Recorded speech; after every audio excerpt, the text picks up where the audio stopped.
July 22nd, we should go back to where we were back on end of June, in case he changes his mind. Okay, so that's for all the business people. By July 22nd, we should be back to where we were June 30th. City revenue is an issue because of the shutdown. That's no brainer, so I won't go into that. Recently, because of COVID-19, those of you who follow the news, there's been some folks in the community or in the nation who may be somewhat ignorant. You know, they see a guy that looks like me and they tell me to go back where I came from, that I brought the COVID-19 here. So there's been some of that going on against people of Asian-looking background. So that's another thing. I think, you know, with hate and ignorance, you have a mixture for trouble. And we have some of that going on. What's the deficit in the budget? It's roughly about 20 million estimated. Okay. But that's an estimate because we don't know how fast we recover, right? True. As we were beginning to recover, you know, the V shape or the straight up, but you know, so it's an estimate. No one, it's like guessing COVID cases in my mind. Okay. Homelessness will continue to be an issue. Okay, that will be another topic, and it's not a turnkey solution, but I think that needs help at least a state and county level. We cannot do it alone. You know, trying to control homelessness is almost like trying to control urban coyotes here. It just kind of, it's like a, you know, squeezing a balloon, right? It just moves that way, moves that way. And if we keep doing patches, I'll use a technical term, we will not find a long-term solution for homelessness. Patches would be, if you just say it's housing, housing, housing, that is called patch, cover up.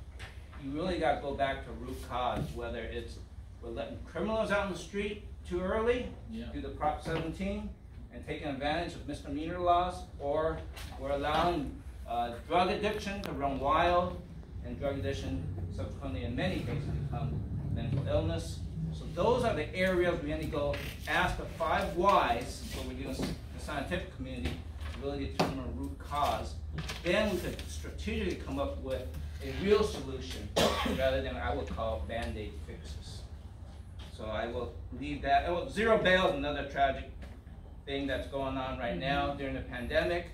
I've shared that with the city attorneys. Once it came up, I said I heard this case of the same criminal who we let out of jail to protect him or her from COVID-19.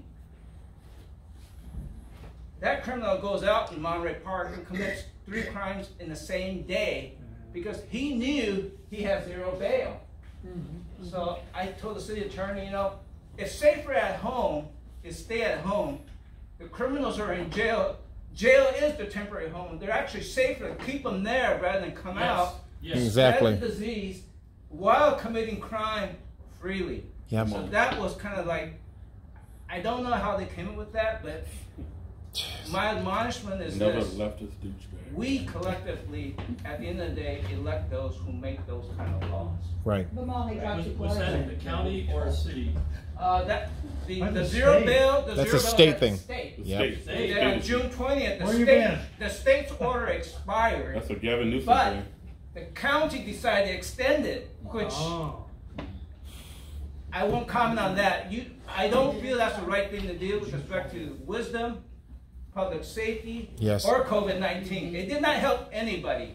It made the criminals come out thinking that it's free reign to commit crimes. Yes, sir. Correct me if I'm wrong, but isn't the sheriff, who I'm not a big fan of, isn't he against that? I mean, he's got to abide by it, but isn't he against it? I don't know what his position is. You know, I asked the city attorney and our Torrance police chief to write letters to their community to see if they could get a waiver against that. And there were some cases where, when we were trying to protect riots at the Lama Mall, where a few police officers caught burglars, and the burglar were freely telling them what they plan to do, thinking in their head, it's zero bail. Little did they know that we asked the judge to say, could we get an exemption? So they did not have zero jail bail for the ones that we caught. So good. I have to say that, you know, our PD and actually was a forward-looking, anticipating they were going to use their quote-unquote get-out-of-jail card, but they didn't. okay? Don't ask any more questions, let him finish it. Yeah, I'm gonna go fast because I know that he's gonna tell me my time is up. I've got 2 more speakers Okay, and I want to okay, keep that with our okay. time period. So then I'm gonna blow by real quick now, and then later on you have time. Okay. Yeah, we'll have time at the break. Okay. Let him finish. Another thing, you guys gotta be mindful. 2020 is the mayor election in Torrance. You know, who do we want as candidates? I would say, and then we have 3 district elections. You guys already know Aurelio's up for District 5.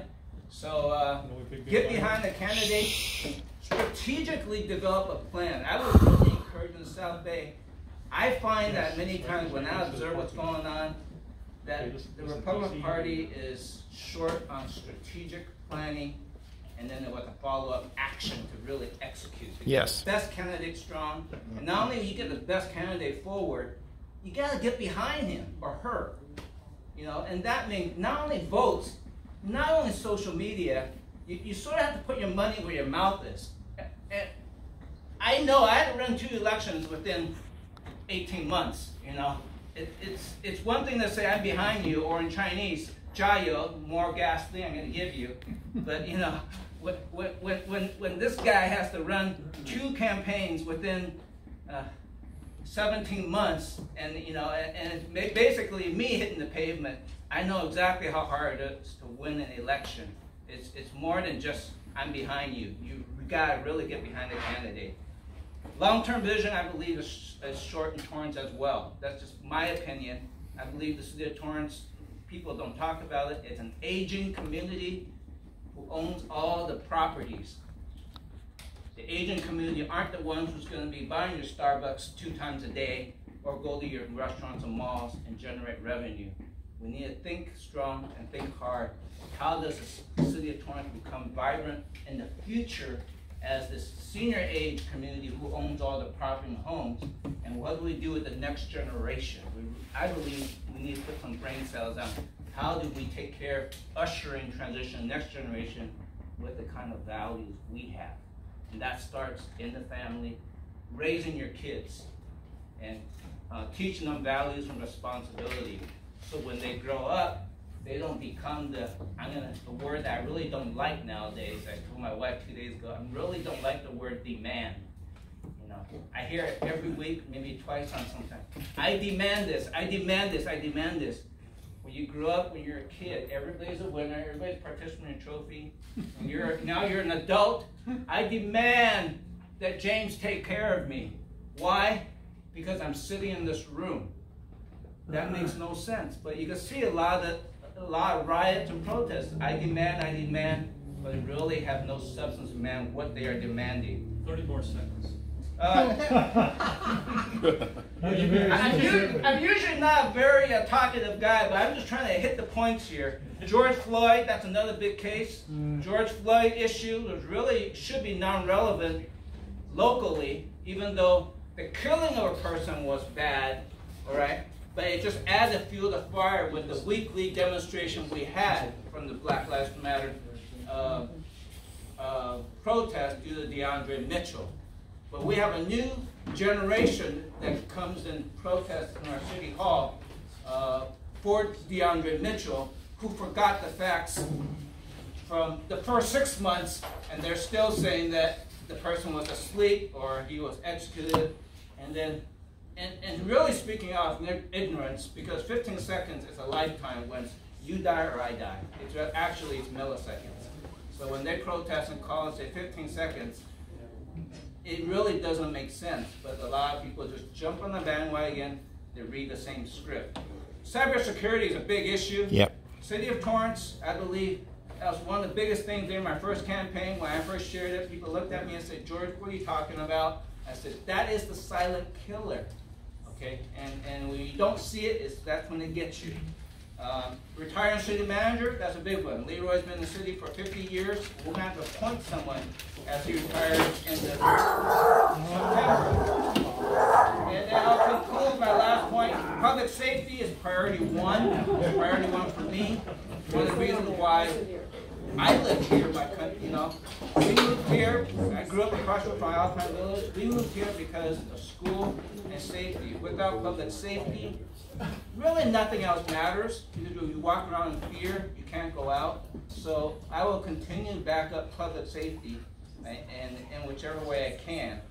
And the other thing is, for those of you who are in here, there are 2 school board seats up for election this November. I don't know anybody who's conservative that's gonna just put their name in. If the conservative group in South Bay wants to make a change, whoever puts their name in there is gonna get a free ride and almost no campaign. Do we really want that? Please look around and find at least 2 candidates. Don Lee and Terry Reagan. Terry Reagan, they will not run. So if there's only 2 candidates, It's over. that is too easy. And I plead with you, find some candidate who has a heart for students, so that we educate them. And school choice. So that we educate them and not indoctrinate them. And that's where we need to get back to. So that's pretty much the points that I want to share with you.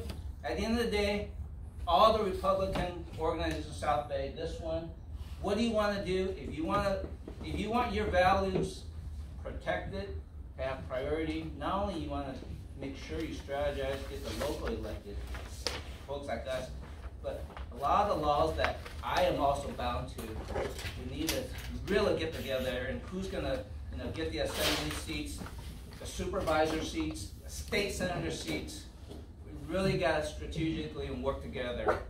Thank you very much.